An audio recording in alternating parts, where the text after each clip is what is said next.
Breaking news, Sian Lim, kinumpirma at tinuldo ka na ang pag-iibigan nila ni Kimi.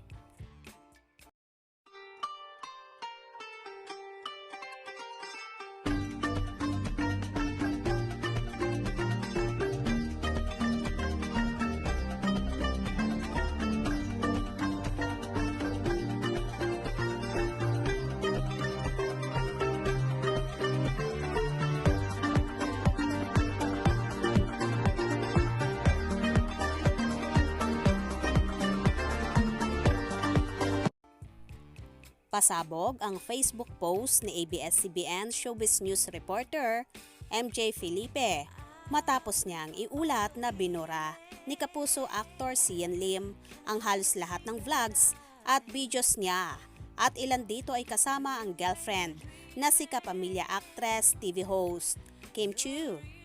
3 vlogs video na lang daw ang makikita sa YouTube channel ng kapuso actor.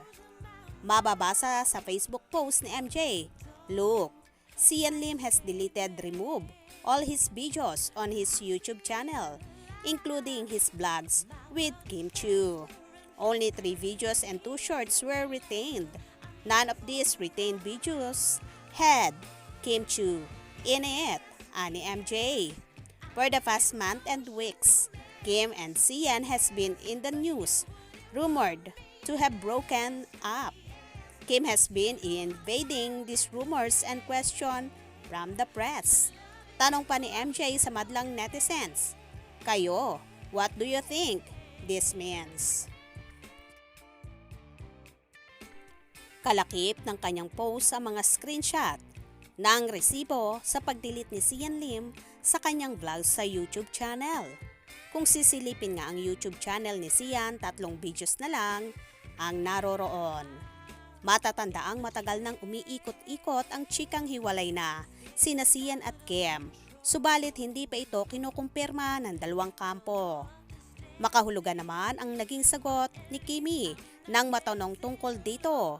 Anya sa kanila na lang muna daw kung anuman ang estado ng relasyon nila ngayon. Bukod dito, kapansin-pansing, makahulugan ang biroan nila ni Vice Ganda kapag nag-ho-host sila sa It's Showtime. Mukhang ang pag-delete na yon ng mga videos ni Sian kasama si Kim ay isa na nga sa palatandaan at pagkumpirma na talagang hiwalay na sila. At tinuldukan na nila ang 12 taon ng pagmamahalan. Akala ng marami ay sa kasala na mauuwi ang lahat. So sad naman talaga.